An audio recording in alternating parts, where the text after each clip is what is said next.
Good morning, everyone. It's V, the Guerrilla Economist, coming to you live, and we have a special morning. We have CJ as well as the man, the myth, the legend himself. London Paul is going to be joining us again this morning, so it's a special treat to have him on. There's a lot of things going on, and Paul messaged us this morning and said, "Hey, guys, want to come on?" And hey, whenever Paul says that, the forum is his, the floor is his. So before we get into the topics of the day, folks, I need you guys to check out roguemoney.net. Also check out the seriousreport.com. If you haven't done so already, go to the Serious Report. $4.75 will save you. It will save your life from being a Kool-Aid drinking idiot.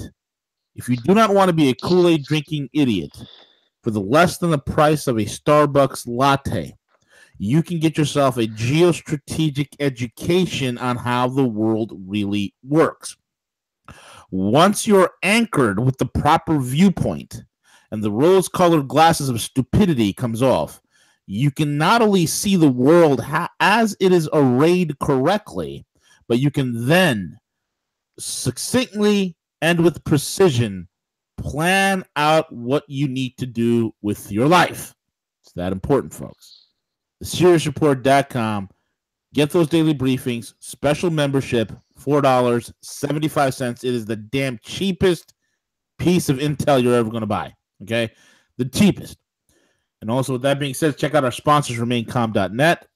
Whether you need to get your credit score fixed or you need funding because you've listened to things on the Serious Report, you listened to things here on Rogue Money, and you said, hey, you know what? I need to invest. I need to start a business. I need to buy cryptocurrencies. I need to buy gold. I need to, prepare just in case. Well, RemainCalm.net will do that for you. And also, guys, you got your funding, you got some money, you got some cryptos. You want to get ready to learn how to utilize it. Well, go to thecryptoschool.io, thecryptoschool.io. Learn how to trade cryptocurrencies.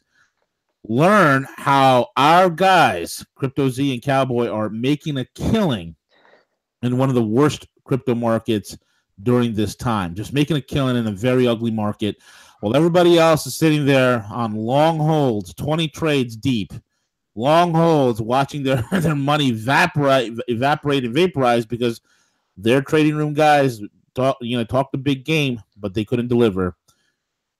Z and Cowboy, these guys deliver time and time again. Make some money in an ugly downturn. Learn how to leverage everything for your benefit. Thecryptoschool.io. Get the education first. The $297 goes to learning the whole video series. You get to learn about what wallets to use, what exchanges to use, and then go to Watch Us Trade. And Watch Us Trade is a monthly subscription, and you can learn how to trade. And these guys will show you. Not only show you, but explain to you and teach you the method to the madness. So with that all out of the way, Paul, what's going on, buddy? How are you? Well, yeah, I'm very well. And yourself? And obviously CJ as well? Paul, I'm doing what you're trying to do, which is trying to save the world. Trying to save as many minds as possible. That's the mission. It's a never-ending prospect.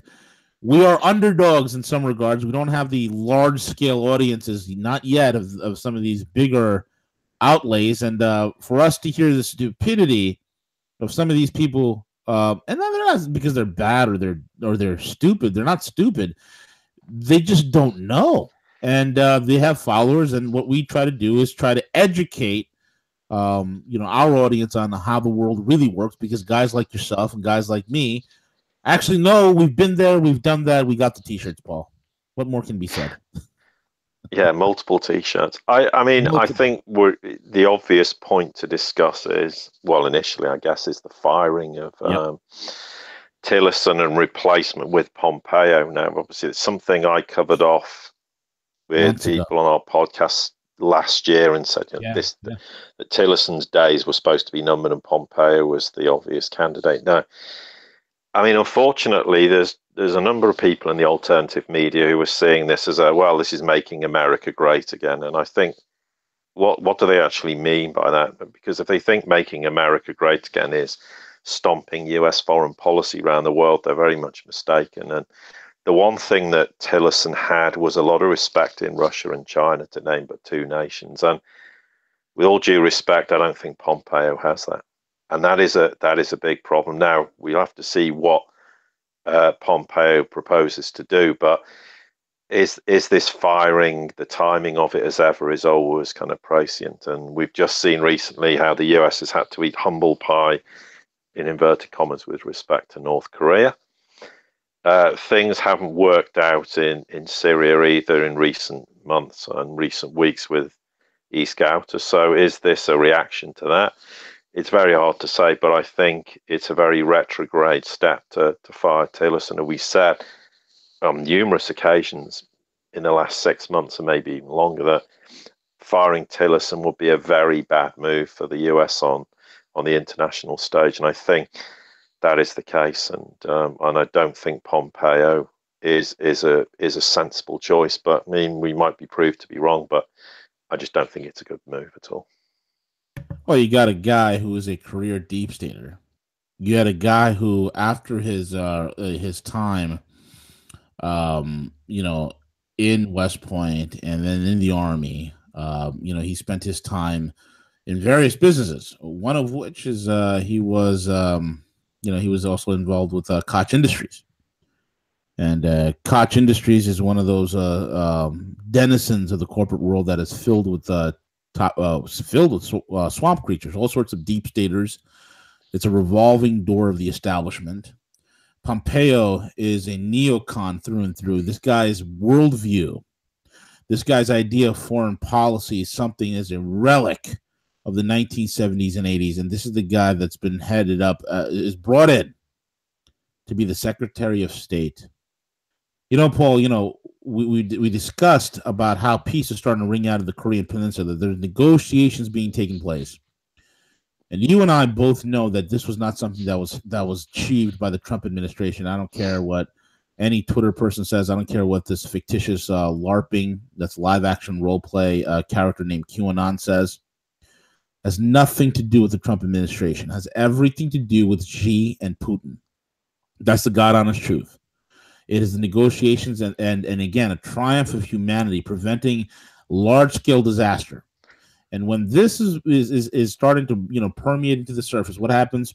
Tillerson gets whacked. He gets fired, and a deep state swamp creature by the name of Mike Pompeo, a neocon, somebody who is so establishment. And Trump tweeted out, Tillerson's too establishment. If Tillerson is too establishment, Paul, what is Mike Pompeo then?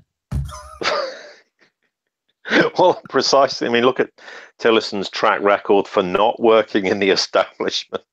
Jesus. I mean, that's the proof of the pudding. I mean, it also remains to be seen how the Chinese and the Russians react to this, because I suppose it depends on how Pompeo comes out. I mean, some people are trying to spin this and suggest that, well, Tillerson got fired because he's made the comment that the Russians were probably behind the nerve gas attack in the UK. But let's face it, he was recalled from Africa, and there was a story doing the rounds that he was ill, which wasn't true.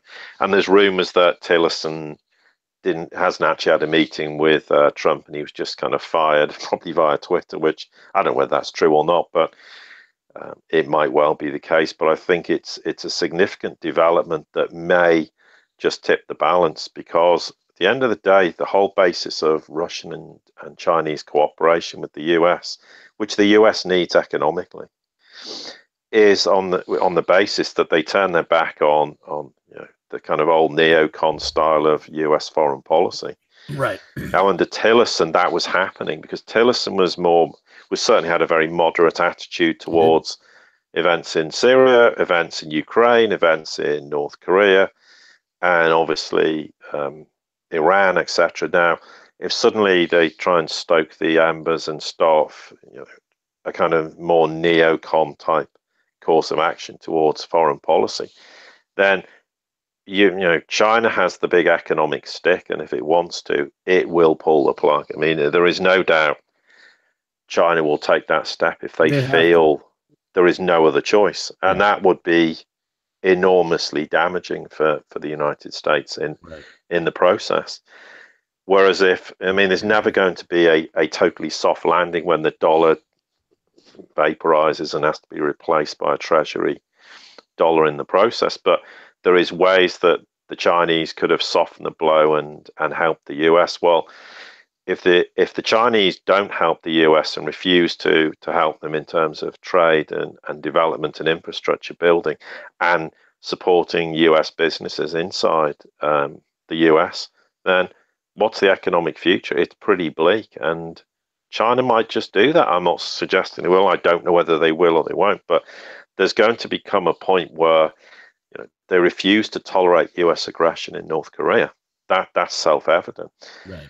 But that extends to the Middle East, because the last thing we need is the Middle East going up in flames in the process. That would be hugely damaging, not just for the Middle East, but in a broader context. So I think it remains to be seen what happens. But I think the problem is, and it's not for people who listen to this, people who listen to Rogue Money know full well that economically the US is a very weak nation. But unfortunately, the average American still thinks the US is economically strong, despite being 21 trillion in debt and 250 trillion plus in unfunded liabilities, and the list goes on and on and on.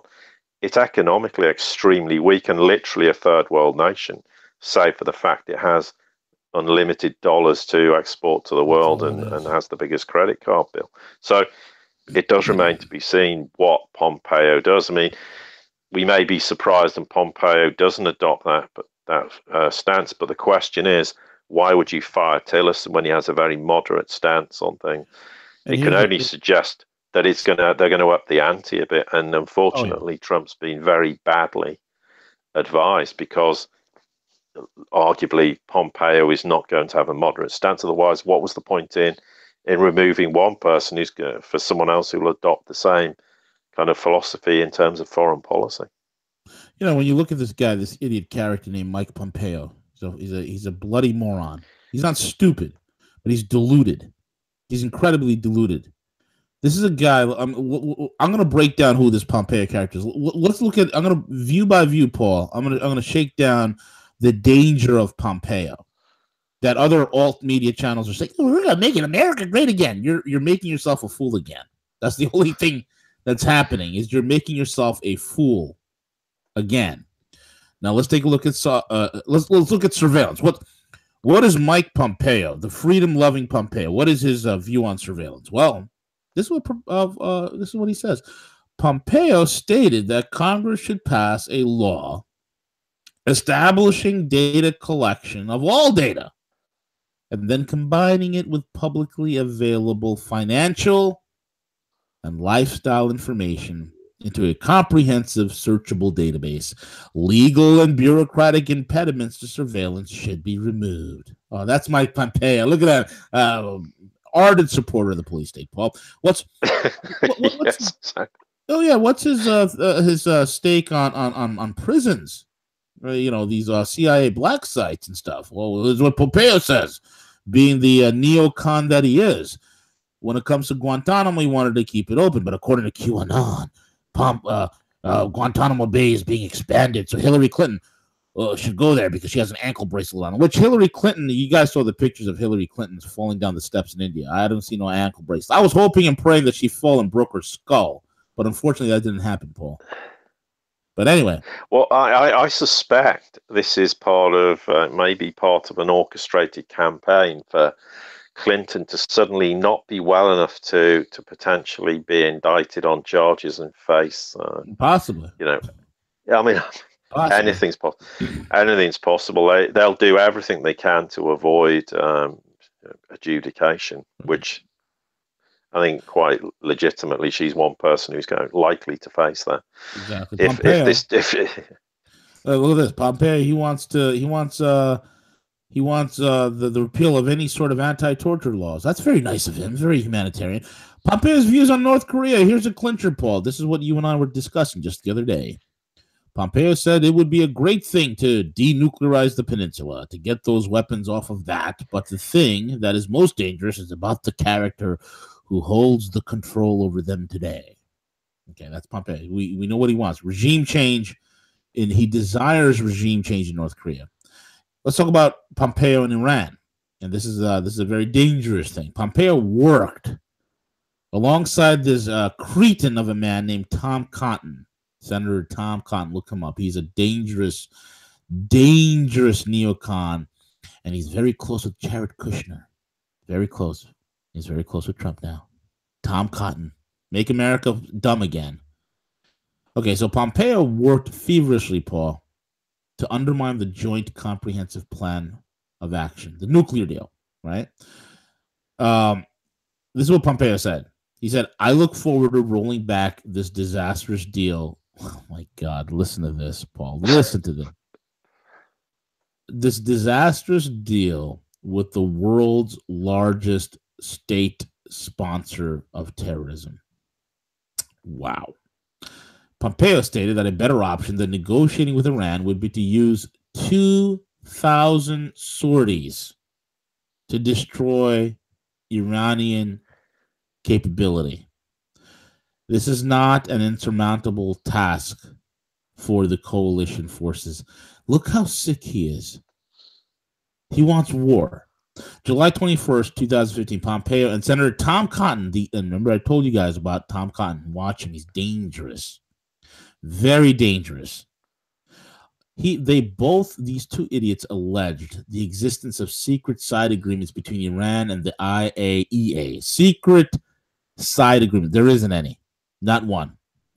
On procedures for inspection and verification of nuclear. Again, they're making up stuff. Why? Because these are warmongers.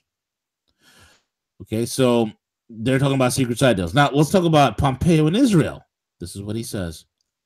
Prime Minister Netanyahu is a true partner of the American people. Bile is building in my throat, Paul, as I read this. Netanyahu's efforts to prevent Iran from obtaining nuclear weapons are incredibly admirable and deeply appreciated. He also stated that in the fight against terrorism, cooperation between Israel and the United States has never been more important. Yes, we've seen how the U.S. and Israel work together in ensuring that ISIS is able to operate in Syria by providing them with air cover. We must stand with our ally and put a stop to terrorism. Look at this. Ongoing attacks by the Palestinians serve only to distance the prospect. Give me a break. All right, now Pompeo in Russia.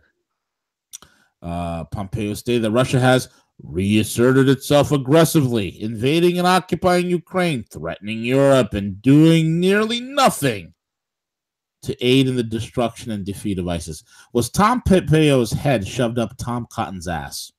This is the question that I'd like to know. Russia did nothing to defeat ISIS. And of course, when it comes to Syria, he wants Assad removed. And when it comes to Assange, he wants Julian Assange arrested or killed. It's unbelievable. It goes on and on and on and on. This guy is a nightmare. Well, I mean, it's either one or two things. Either that's all total bravado, or he has serious intent, and that serious intent is a complete monumental shift from a Tillerson perspective. Correct. I mean, and here's the interesting part. If the rumors and the suggestions about Tillerson being replaced by Pompeo go back months, which they do.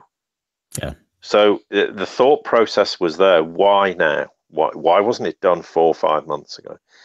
It's because of recent developments that, and the one blind spot that Trump has is foreign policy.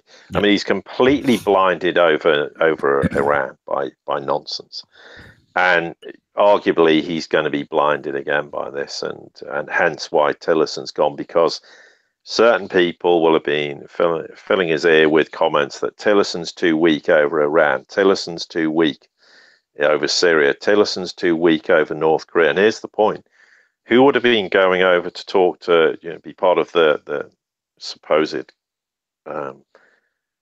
conversations that were going to be had between Trump and Kim Jong-un? No doubt Tillerson would have been there and would have been smoothing things over, and no doubt about it. Now, what's going to happen if Trump goes with Pompeo?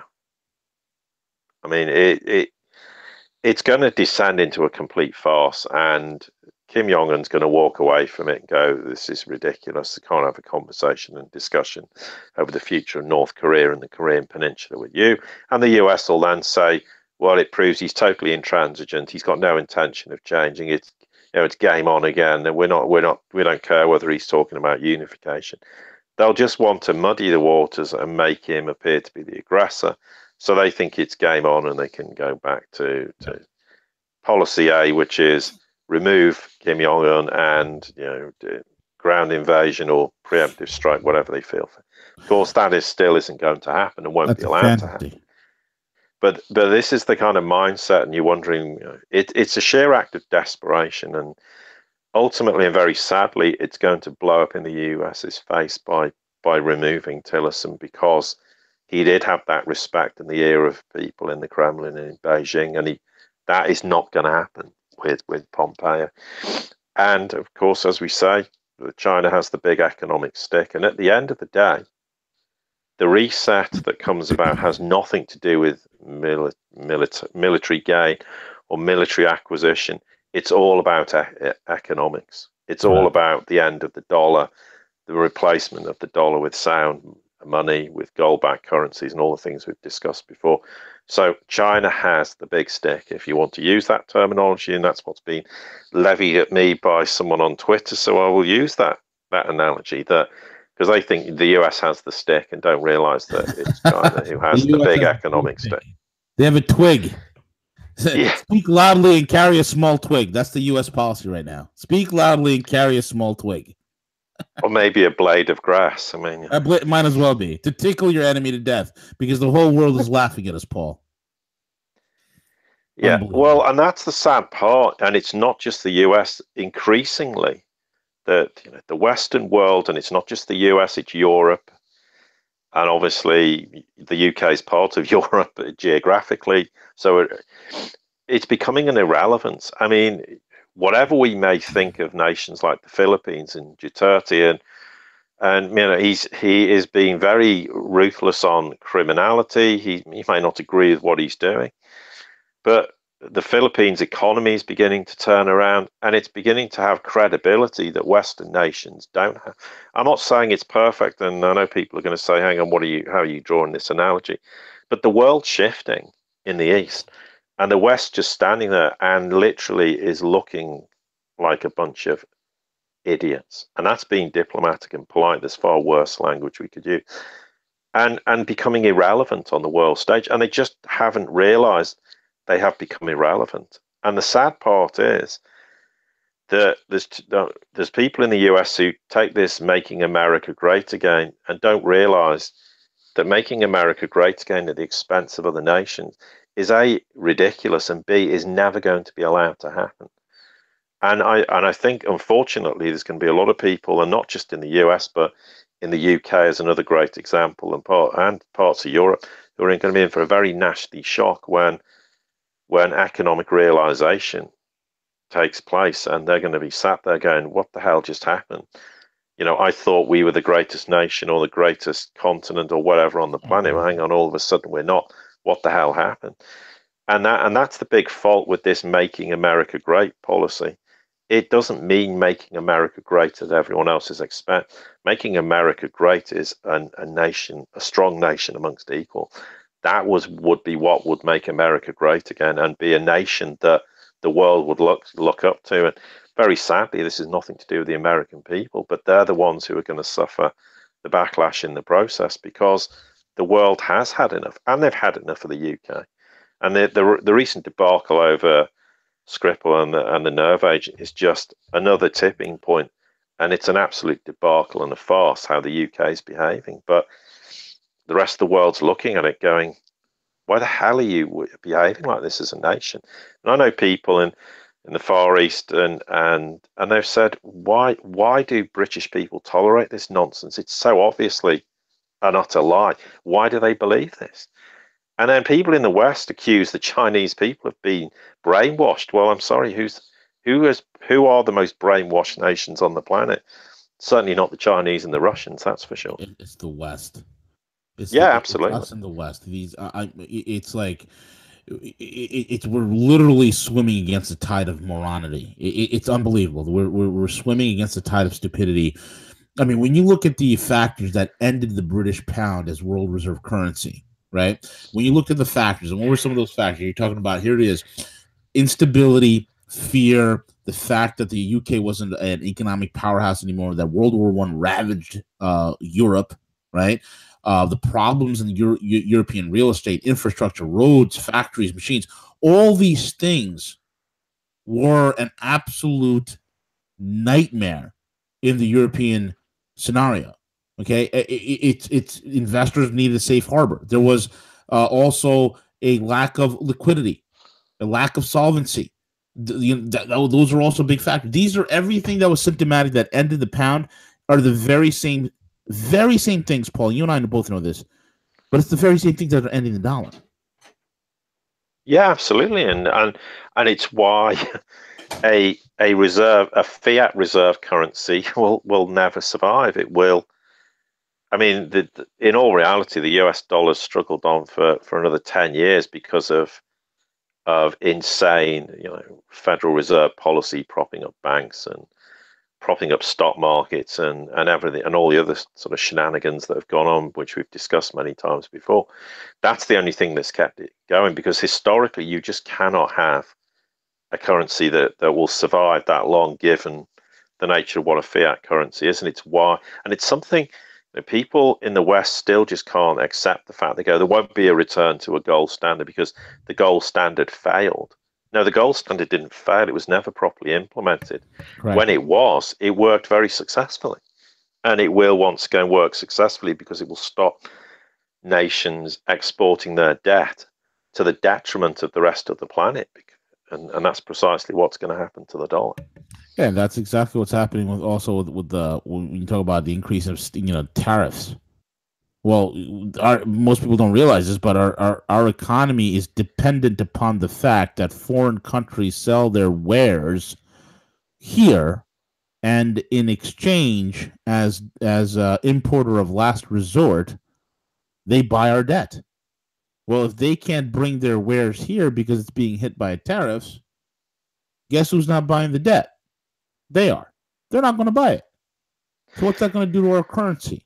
That's the other thing that nobody's looking at. And the fact is that during the Clinton era, they exported all the US manufacturing base to China, and then they moan about the Chinese exporting goods back to the US. It's kind of staggering that something as simple and fundamental as that seems to have been forgotten. I mean, the US is in the mess it's in because the US caused the mess they're in. Because of course what it was a way of saying, well, we can maximize profit at the expense of the US consumer by having goods produced cheaply in China, and then we'll sell them at Western prices, at massively inflated prices. And that was which screwed the American and not just American but Western nation, and made them pay exorbitant amounts of money for goods that cost next to nothing to produce, just because it's got a fancy label on it. They were produced at next to no cost, and ultimately it's been hugely detrimental to nations based on a fiat currency, simply because, well, history's proved that, and we've seen what it's done to.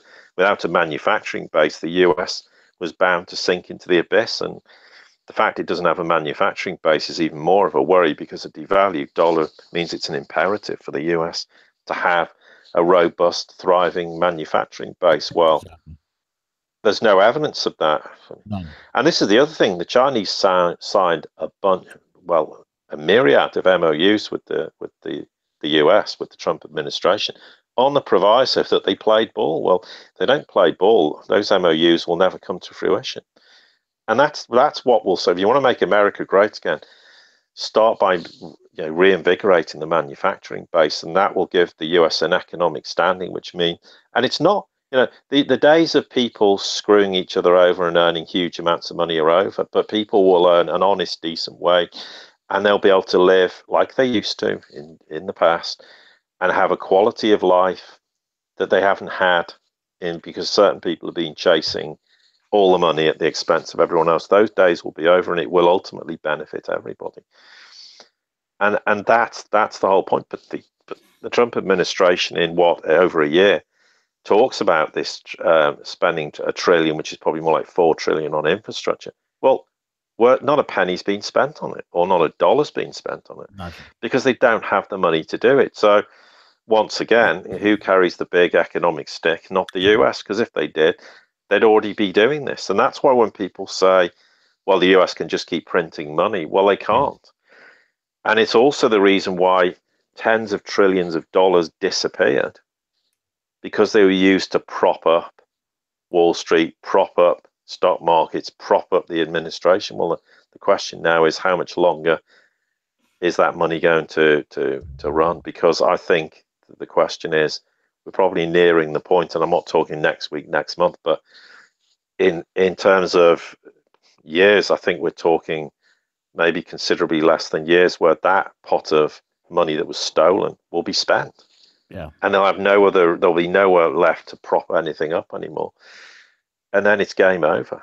And that's the reality, because you think in the last decade, how much has been spent propping up banks alone? Trillions and trillions of dollars. And it's not just the US banks that are being propped up. So what's funded everything is money that was stolen. And what happened to the 21 trillion? That's the question I'd be asking. Where did that end up? Where did trillions end up after 9/11? It's the same process that's used to bankroll the deep state cabal, and that money is rapidly running out. And when that's gone, then economically it's game over for them. And I think we might well be reaching that point, hence their desperation to start a war somewhere to deflect from the fact that they're economically ruined themselves, never mind how they've economically ruined the US in the process. The funny thing is also they're trying so desperately to start this war, but China and Russia has them checkmated across the entire globe. Yeah, and is it any surprise that the recent announcement from Putin regarding Russia's huge military advantage, which we've talked about and known about for a long time, that now suddenly it's let's get rid of Tillerson, and is this part of this reaction thinking, actually now we know it's a reality that in fact Russia is militarily light years ahead, which of course they have been for years. Yeah, absolutely. And the thing is when Putin, and Paul, you and I know this, when the Russians come out and say, hey, look, this is our new weapon systems we're testing. No, these are already fieldable.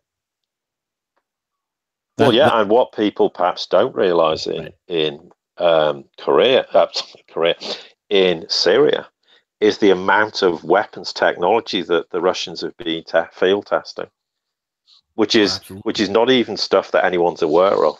Absolutely. I mean, not that I'm glorifying war, because I hate war. I hate any death on any level. But militarily, they have weapons now that quite literally, they can vaporize buildings.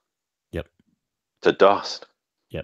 And if they launched it at a series of tanks, they would just be scrap metal, but little square ball of rubble. After they have technology that is, and it's something that the US, the reason they showcased it in Korea was not only Syria to ascertain whether it was battle ready, but also to demonstrate to the US and the coalition partners, look, we have this technology and it's about time you took us seriously. But do you know what was it?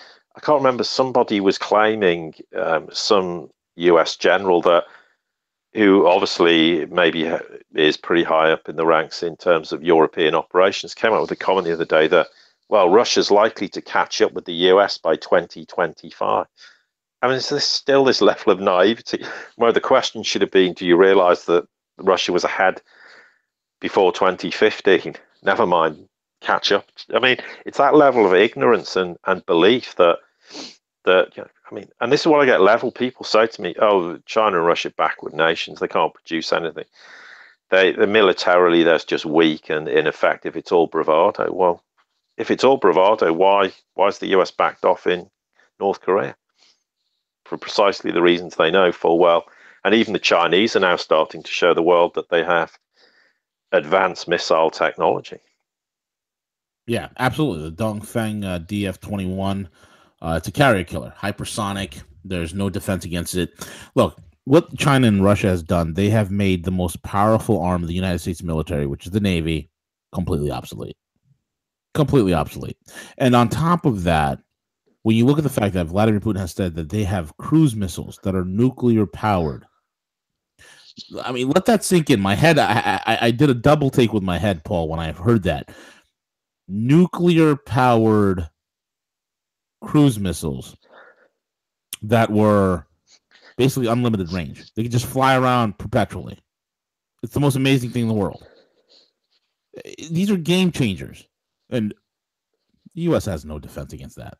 None whatsoever. Well, no, and if you look at sort of Mach 20 speed weapons, then you're talking about the Russia hitting. Well, it depends which part. If you say from the west of Russia to the east coast of the US, they could probably reach it in 10 minutes.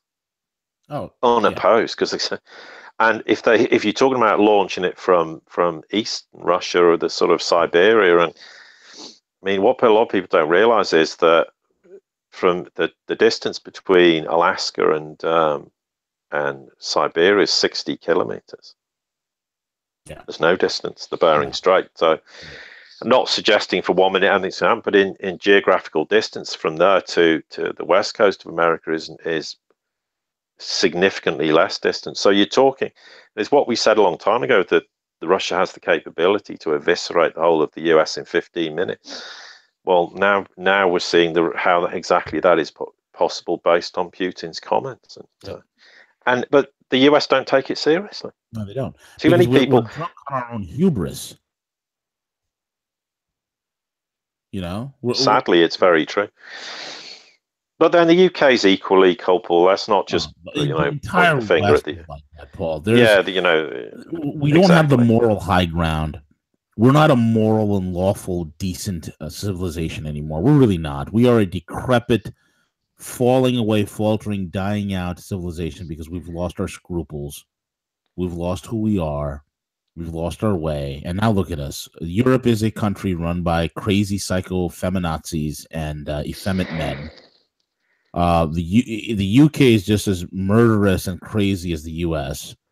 And this is it. They think they can go around bullying the entire world, and nothing's going to happen. Well, when you look at the Russians and the Chinese, you look at the fact that most Chinese and Russians are of higher IQ than your typical Westerner. They plan with 5, with 10, with 20-year increments versus the typical American and or European politician who just does maybe a 2 or 4 year plan. If that, this is not going to bode well for us. Not going to bode well at all, because we're a descending civilization. They are an ascending civilization, and I see the changing of the guard. And the most dangerous thing, you see this with the end of every empire. Every empire, when they die, when they end, when they finally go and are relinquished into the dust heap of history, they always underestimate their rivals. They underestimate their strength, and they overestimate their own ability. So that's the problem right there, Paul. Yeah, absolutely. I mean, without any shadow of a doubt, and it's very sad that we've reached that point. But I mean, what else? I mean, if the boot was on the other foot and this was, Russia and China behaving this way, how else would the West have to deal with it? What would in the end? You have to make some pretty unsavory steps to bring an end to it. Otherwise, the risk is that as much as you can be patient and bide your time, the question comes, well, how much do you risk putting the entire world in danger if you do nothing to counteract this? And I mean, militarily, we might find that in fact that the West now becomes very mute, and it's all just rhetoric and high octane bullshit, basically, because they know full well now that militarily they have no answer. But equally, in the process, it doesn't mean that if the cabal who've been around for hundreds of years don't suddenly go, well, we've got one last shot. The only thing we've got left is to try and start a war. Then they may try to start it. I don't think they'll succeed, but there is a risk in the process, because they know it's game over, because once the dollar dies, they're finished, and in the process, the issue of adjudication and accountability is going to happen. There is no doubt about it. It's not happening how people want it to happen. I know it's very frustrating, but there are reasons. I think there's a logical reason that doesn't fit with how we think about it, but there's a far bigger picture here that needs to be dealt with. But I think no doubt they're running out of options, and therefore, and North Korea was the biggest hammer blow that could have happened, because, and it is, as we said yesterday, it is a position of strength for North Korea. It's not weakness. People see what he's doing as weakness. No, what he's doing is calling the US's bluff and going, okay, I'll do precisely what you want to do, but you know what? In the process, I'm going to destroy your capability to have any influence in the region, because when I get unification between North and South, and then it renders your presence in the region null and void and defunct and bye-bye, and no one's going to tolerate your presence in this region anymore. That's a huge win for North Korea, the Korean Peninsula, for the Chinese and the Russians in the process. It's a win for and it's a big smack in the face for the cabal who were desperately. That's one of their pronged attacks. Was Ukraine was one of them, failed. Syria was one of them, it's failed. Although they're trying something again, although it seems to be failing. Yeah. They trying it obviously in North Korea, it's failed. I mean, the list goes on and on. They're trying to stoke things up in Afghanistan, and they now basically had to admit, well, actually, we're going to have to dispense with military options in Afghanistan because it won't work. So we're actually going to have to sit down and behave like adults and talk to the dastardly enemy, the Taliban, and realize that that's the future and that's how it's going to be. So they've had massive climb downs all over the world. I mean, the Middle East probably is the only place left that they have any chance of creating any major problem. But I think if something happens in the Middle East, and let's hope it doesn't, it will be very short-lived. It will be very damaging. It will be quite dramatic, but it wouldn't be a long-term war. It'd be some short-term something. Right. And it'd be over with very quickly, and that would be the end of it. But the repercussions for the Middle East will be pretty damning and severe. But we have to hope they don't have the capability to achieve that. But we come back full circle. We have to wait to see, and I think we will pretty quickly see what side of the fence Pompeo's on. And I think the first comments he'll come out with will relate to Iran. There's just no doubt about it. I mean, him and Cotton have been riding that horse hard. These guys are so deluded. They couldn't do anything correctly in Syria. Syria is an abject failure for them. And now they're going to redirect their efforts to Iran, redirect their efforts to North. They just simply, what is it with these neocons? What is it with these guys? They simply cannot have peace. They simply cannot win with business. They simply cannot win with trade. They have to create war. It's the most dumbest thing in the world. And well, because they are dumb people. I mean, this is the thing with the cabal. Is the one thing we should be grateful is that fundamentally they're not very intelligent people, because if they'd been intelligent, they could have had it all without starting a single war. Right. That's the point. But the fact that they lack the guile, they lack the intelligence, they lack the creativity to be able to win the argument without a war, well, was ultimately is to being to their detriment. However, in the process, they've killed hundreds of millions of people over centuries in countless wars, and which is obviously, a statement of the obvious, is hugely regrettable. But in the end, they lost by the fact that they simply lack the capability to sit down and go, do you know what?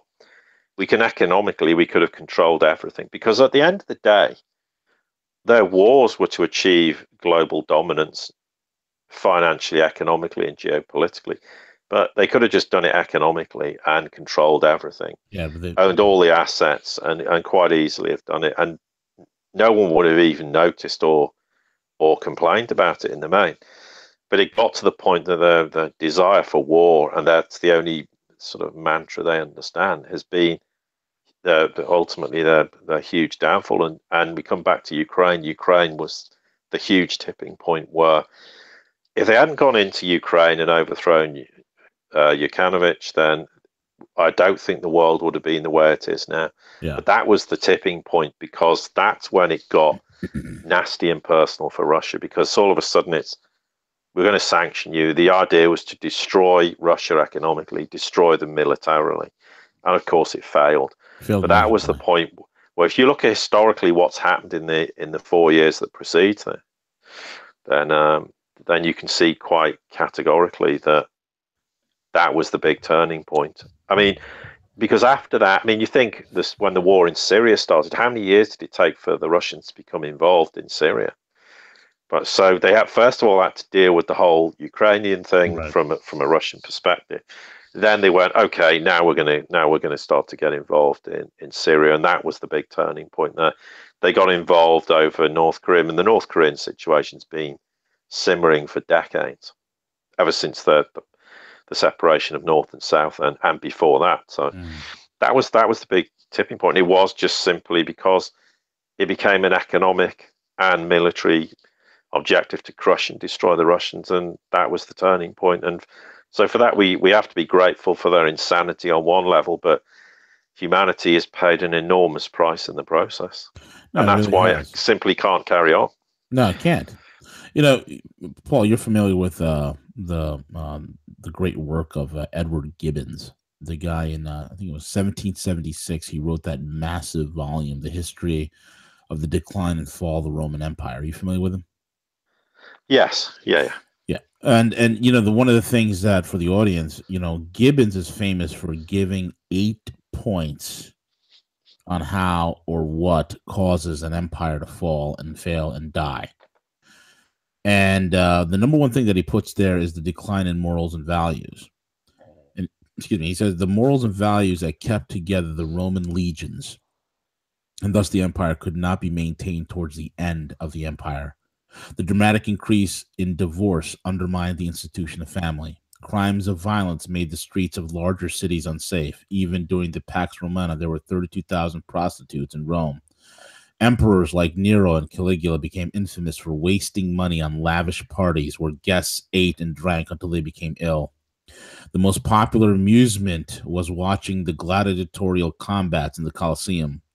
These were attended by the poor, the rich, and frequently the emperor himself. As gladiators fought, vicious cries and curses were heard from the audience. One contest after another was staged in the courts of a single day. Should the ground become too soaked with blood, it was covered over with a fresh layer of sand, and the performance went on. The drive for personal pleasure had become very intense, even to the point of obsession. Gibbons noted that at the very end, sports had become more exciting and brutal. The second thing that caused the collapse was public health. I mean, this is America, man. There were many public health and environmental problems. Many of the wealthy had water brought to their homes through lead pipes. Previously, the aqueducts had even purified the water, but at the end, lead pipes were thought to be preferable. The wealthy death rate was very high. The continuous interaction of people at the Colosseum, the blood, the death, the probable spread of disease, those who lived on the streets. I mean, it goes on. Political corruption. One of the most difficult problems was choosing a new emperor. Unlike Greece, where transitions may not have been smooth, but was at least consistent, the Romans never created an effective system and determined how new emperors were selected. So thus corruption was rampant. Unemployment was another thing. Inflation is another thing. Urban decay, inferior technology, and the last thing that killed the Roman Empire, Paul, military spending. Maintaining an army to defend the border of the empire from barbarian attacks was a constant drain on the economy. Military spending left few resources for other vital activities, such as providing public housing, maintaining quality roads and infrastructure. Frustrated Romans lost their desire to defend the empire. The empire had to begin hiring soldiers recruited from unemployed city mobs, or worse, from foreign countries. Such an army was not only unreliable, but very expensive. Kind of like what we're doing today. The emperors were forced to raise taxes frequently, which in turn led again to increased inflation. And of course, then it goes on to agriculture and all these other things. But that's the 8 things there, Paul, and we fit that to a T. A perfect match.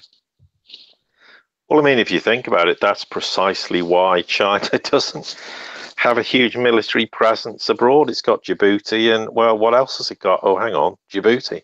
Yeah, Djibouti. That's it. And what's maybe a small naval base in Pakistan. That's about it. Yeah. And what's Russia got? Oh, they've got some little presence in Tartus and Syria, and where else? Well, nowhere. What does the U.S. have? 954 military bases in 139 countries.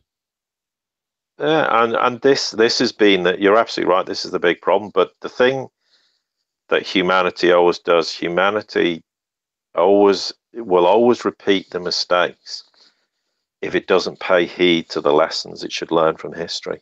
And you've rightly pointed out that how the Roman Empire collapsed, and in a slightly different way, but largely in exactly the same way. That is what's happening to the US. It's what happened to the UK. It's what happens to all empires. And throughout history, people are told exactly how it's going to happen. Right. And those who try to implement such empires fail to see it because of their arrogance, because they think, no, it won't happen to us. Well, it always does happen. And the people living in the empire never believe it's going to happen because they believe the hubris and the rhetoric that comes out from their glorious leaders that, we're the strongest nation on the planet and we will always be that way. So nothing changes and history keeps repeating itself. But people will say China wants to be the strongest nation on the planet and dominate. No, it doesn't. No, it doesn't. Because it knows from history that if you do that, you may have 10 years, 20 years, 30 years maybe dominance, 50. And then you'll crumble and collapse and your entire country will eviscerate. So why would the Chinese do that? They have no intention of doing that. Correct. But the reason people say the Chinese will do it is because their only lesson, the only example they've got, is what Western nations have done for hundreds of years and beyond. I mean, the British Empire, etc., the US Empire, for want of a better word, and the list goes on. There's countless other European nations who've had empires, and every one of them's failed. And of course, what's the big lesson in history is if you're going to take on the Russians, your empire collapses. Well, yep. As Napoleon found, and Hitler found, and as the cabal found when Ukraine isn't part of Russia, but indirectly they took the mantle to try and destroy the Russians, and that's what happens when you make it personal. You'll always end up losing, and I don't doubt the cabal were going to lose. I said back in 2012 the days were numbered. It was just a matter of when, but that's the big catalyst that probably accelerated the process by many, many years. I mean, and notwithstanding economically what 2008 did to them, which wasn't them engineering it by any stretch of the imagination. Because we come back to the point, if they were engineering a crisis, they achieved it in 2008. So why did they spend the next 10 years destroying their own economic and military power base, and in the process handing it over to the Russians and the Chinese? Why would they have done that? Because they weren't trying to destroy it at all. They were trying to find a way of keeping it afloat and trying to reinvent themselves in some other way to keep going. But in the process, they fail miserably. Yeah. And that's why you hear all these great fangled ideas that, they're going to save the world with the SDR. They're going to do this, that, and the other. That is just a pipe dream that's never a reality and never going to happen. And is never going to happen. The Chinese didn't join the SDR because they embraced it. It was just a game. They're just playing a game. That's it. To make the West go, it's a Trojan horse move. Yeah, they're on board. They're going with the game. They're going to do what the IMF says. No, they've got no intention of doing it. It's irrelevant to them. They're not going to listen to the IMF. Yeah, well, yes. They've been paying the IMF's bills. That's why Christine, the giraffe neck woman, Christine Lagarde says, do not be surprised if the IMF is no longer in the West, but is headquartered in Beijing. She was talking about an absorption. I mean, there are talks about the AIIB absorbing the IMF, and that could very well happen in years' time. Just wait until the vacuum occurs when the U.S. is no longer a player on the global stage, which is very fast occurring, Paul. Well, yes, absolutely. And I think for the IMF to believe they're going to be subsumed, or whatever the word is, into the AIIB is just fantasy. Yeah. The whole point that the AIIB and Silk Road Fund and the New Development Bank and SIPs and all these are companies is to replace these, and not in a dictatorial dominant way, but because the new financial system can't have any remnants of the old one. I mean, the whole all the platforms, and I've said this is not new information, I've said this many times before, the whole platform has been tested to destruction and works perfectly fine. The Chinese are all ready to go when the time's right, and the only thing that might be slightly scary is when we have to reset, because it will happen over a very short space of time, and if it goes well, we'll be fine. If it doesn't, we're going to be plunged into proverbial darkness, and it's going to be a little bit scary. But I have confidence that the process will work. It's been tested to destruction, seems to work fine. So, it should be a bit of a seamless process. But it's a little bit slightly, unnerving, even when you've tested to destruction, because I know from my time working in dastardly financial institutions, which that we used to have to sometimes reboot things, and it was a little bit scary when you did. Because if they didn't come back online, you may have some major problems. So, well, not even major problems, it'd be global meltdown problems, but such is how the banking system hangs together. So, yeah, it's that kind of scenario, but the reset will happen. It's not how people imagine it will be. It will be a short process, and it recalibrates, and everything runs on a different platform, and that's how it will operate. And it's going to happen at some point where nobody knows. So anyone who tells you they do, they don't. Yeah, I'm looking at this whole entire thing. I think maybe we got maybe another 4 to 6 years of this drama show. Well, it depends. It depends. I mean, it's event driven, so an event could suddenly tip it to happen sooner. I think realistically, probably 5 years from now, we'll be through everything. We'll have got through all the hiccups, all the headaches. Everything will change. It will take a long period of time for stability and the rebuild but I think by then the world will be a very different place, and people will be able to actually turn around. And you and I won't be able to talk about it anymore, because there won't be anything to discuss. So, which will be a great thing, because we can just go off and, I don't know, sort of do something. We'll see what we can do, Paul. That'd be a great thing. It's one of those things. It's just, that's what I look forward to. I look forward to the cabal being destroyed. I look forward to the multipolar world. I can't wait for it to be here in its full force and fruition. I'm just waiting for these corrupt, disgusting sycophants that control the West to be removed. I would love for our fellow countrymen and our fellow Westerners to be awake and educated and understand what the hell's going on. I would love that, but I think 40% of the West is not going to make it. I don't think they're going to make it. I'm talking about mentally and educationally and understanding what the hell's really going on. Maybe even more. Maybe that percentage is even more. But I think sadly, it is true. It's the problem is they've intentionally kind of, people call people millennials, and I hate to brandish everybody in certain categories, but certainly in the last 30, 40 years, there's been an emphasis to completely change certain generations' perspective of the world, to make them totally dependent on the state, and they can never be wrong. So if anyone tries to question them, they go into meltdown. There's definitely a big concerted plan to create generations, so in the future they'd just be completely subservient to this and live in a hamster wheel, as the cabal wanted to see happen. Now, that's not. It is generational, or certain generations. I think that's absolutely the case. That is going to be a very, very tall order to re-educate the entire Western world and people. And it's not just that generation, but I think as a generation, they are going to suffer more than most, because the changes that are coming, they're not equipped to handle it. They're not equipped to deal with it, because the world always provides for them, or should provide for them. When suddenly they have to face a world that's very uncertain and doesn't follow the script that they're used to, that's going to be an immense challenge. And it's like I talk to my mum about these things, and she's in her late 70s, and she's kind of her attitude. Well, I grew up I remember that World War II was very, very young, the latter end of it particularly. You know, I lived in the post-war years through rationing till in the 50s. You know, I lived through times that were hard. And she goes, what happens? I'll just roll with the punches and we'll see what happens. And I think a lot of her generation will have that attitude.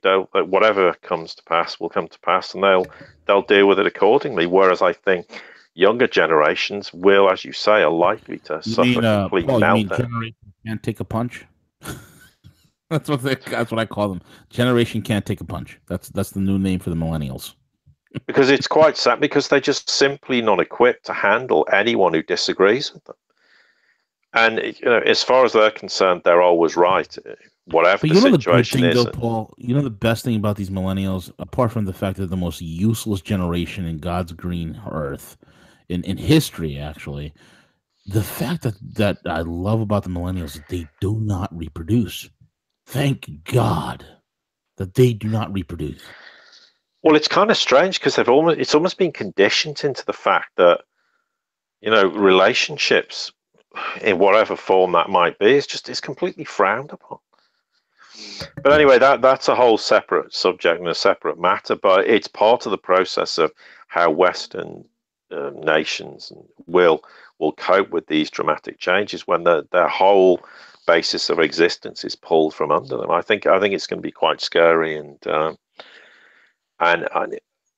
it'll be interesting to see what unfolds in that respect. But yeah, I think the trouble in the West is a lot of people are perfectly happy until the moment the ton of manure lands on their doorstep, and then that's when the meltdown happens. And to be honest, in 2008 there was a little bit of that where people started to panic slightly, but then, oh, you know, the governments came and bailed everything out, and they thought, oh well, I'm okay, nothing's changed. But they didn't realise that the writing was on the wall, and it was the beginning of the end. And okay, a decade later, they believe the rhetoric, but they're unaware of the reality of what is actually being done to them. And whereas if you go to nations in the East and Russia, they're fully aware, because do you know the big thing is, we talk about people coping with a reset and being able to deal with huge upheaval and change. Well, the Russians have already done that. They did it from about 1999 until 2012. They lived through very hard times as they shifted out of the Soviet Union and all the economic and hardship they had in the process. The Russians have been through it. They've lived through it. They've had that period already, and they've survived as a nation, and they've grown stronger in the process. Could we say the same about Western nations? Absolutely not. In no way, shape, or form. Correct. I agree with that. I don't think a generation can't take a punch. I don't know if they'll survive at all, but that could be a good thing, Paul. That could be a very good thing. Well, they certainly can't survive in the world that they live in now, because that world won't exist anymore. So it depends on their adaptability to cope with change. Right. But as a good friend said to me, with regard to that, these people are just going to have to be left to their own devices and work it out themselves, because they're not going to listen. It's not like if you try to explain things to them, they're going to take any notice. So leave them to it. That, if they subsequently want people to help, and then so be it. But at the moment, it's largely wasting your time trying to explain the reality of things, because they have no interest in it. Correct. Exactly. And I'm not saying everyone, because I don't want to brand everyone in that, but because there's some great people in that generation or that age group who I think will thrive and do very well in the new world, but there's too many of them who aren't. And that, at the end of the day, the big concern is at some point in 20 years' time, these people or that sort of age group are going to be the ones who are supposed to run nations like the US, like the UK. I'm not filled with a great deal of confidence that they'll have the capability to do that. The only blessing in disguise might be they've got 20 years or so to adjust to the new world, and maybe by then there'll be enough people to run countries the way they need to be run. But I'm not entirely confident about that, because it's a huge transition for them to make in terms of the new world, and that's the great advantage the East has, is they already know, they're already embracing the new world, they're already living it. Yeah, it's already happening for them. I mean, it's why China's lifted hundreds of millions of people out of poverty. It's why the Russian economy is getting stronger and the lifestyle of Russians is improving. Yeah, there's a long way to go, but they're moving in the right direction. We're just moving completely in the wrong direction. And we don't even, largely people don't even know it's happening. Yeah, we're running out of third world countries to bomb, Paul. That's what it is. It's ridiculous. Well, yeah, no, it's sad, but you know what the sad truth is? That's exactly what the reality is. Right. It is really, really sad to say it, but it is true, because nations are now across the world standing up and not tolerating it anymore. It's why Duterte in the Philippines stood up to it and said, "I'm not tolerating this anymore." Well, and there was attempts to launch what a surprise! Suddenly, ISIS decided to start something in the Philippines that was smashed into oblivion very, very quickly. Yeah, Filipino Marines are no joke. Yeah. Those guys are some of the toughest fighting forces out there in the world. Those guys are not a joke. Filipino, their ground forces are, Filipino Marines, their special operations forces, those guys are tough as nails. Let me tell you. Yeah, and they repelled it, and the Philippines is like any nation, it's got a long way to go, but it's starting to move in the right direction. Exactly. A lot of these nations are. Yep. And that's the whole point, and because they're already embracing the new world. In essence, we're almost kind of running in this dual world between what's going on in the East and as far as Russia and then there's all the rest of the world that's still struggling, trying to, particularly Europe and the North America, but also to a large extent Central America and South America. It's not.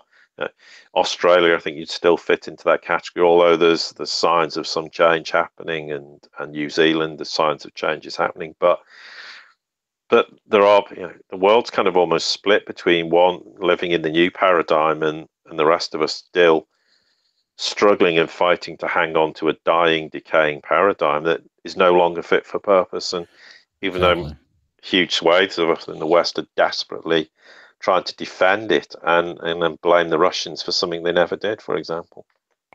The whole thing is like, you said the two worlds. The way I see it is I see the future in the East and I see the past in the West. And it's like, every time, there are moments, Paul, I sit here and I think, I'm just like, all right, maybe it's time to move to Hong Kong. Maybe it's time to move to Singapore. I think my buddy Jim Rogers had it correct when he picked up his family and moved to Singapore, and his daughters, he's teaching them how to speak Mandarin. I think Jim had it right. I thought he was crazy years and years ago when he did it. And I'm like, looking back in hindsight, I'm like, God, this guy's right on the money. Just right on the money. And, but anyway, that's my thoughts. Well, yeah, I know if I kind of if you left the UK, Paul, you'd have a better life right now. I mean, there'd be, it's less regulations, less anything, Well, I think it's also as much to do with the fact that you'd have more opportunity. I mean, I think the opportunity will come in the West eventually, but at the moment, largely in the West, people don't have the opportunity to do the things that they're very capable at, because your face wouldn't fit. You're not part of that clique of people who are allowed to join the club, as George Carlin said, and it is, it's a great description, because that's precisely what it is. Yeah, you lack that opportunity, but I think, not that any of us are blessed with crystal balls, despite some people who seem to suggest they are, that, if I had my time again, I went back, I'd go, well, actually, I probably should have studied languages and done Russian and Mandarin, and now I'd have been laughing. Right. Exactly right. Exactly right. Paul, thank you so much for being on with us, man. It was a great show. We kind of didn't really know where we were going with it, but we kind of went with the flow. And I think sometimes it's good to do that. Yeah, it definitely is, man. I think this whole Pompeo, we've really exposed Pompeo today, this morning. If anybody's missed the beginning of the show, go back and listen to it. We really detail out the whole Tillerson firing, what that has to do. I don't see any good thing coming out of this Pompeo character, unless, of course, Trump is, has a leash on Pompeo and Tom Cotton, because those two characters are working cohesively together. We'll see. But this so far doesn't bode well in both of our opinions. No, and on paper, absolutely. Yeah. I mean, we'll see what unfolds, and we're happy to be proved to be wrong. But I'd be happy to have egg on my face. I would welcome it. Well, in this regard, absolutely. Yeah, but I mean, I think we'll know pretty quickly.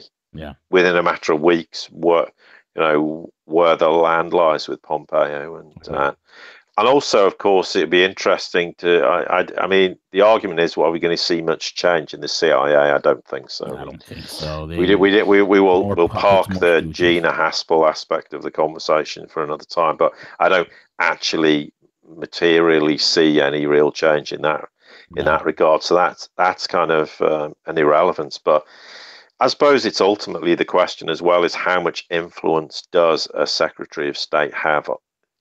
I mean, how much sway are they actually going to have? They may talk the talk, but can they walk the walk? I suppose is reality, but we'll see. But certainly in essence, I think it's on paper, a very retrograde step. I mean, I've said it repeatedly. Removing Tillerson will be a very bad move for the Trump administration, and I stand by that. But let's hope we're both wrong, because it would ultimately be beneficial to the US and beneficial to the world in general. Exactly correct. Thank you all for listening in, and we'll be back tomorrow. And again, subscribe to theseriousreport.com. Check out roguemoney.net, and check out our sponsors, remaincalm.net and thecryptoschool.io. Thecryptoschool.io. And with that being said, we're over and out, and I'm going to take it away because CJ's mobile.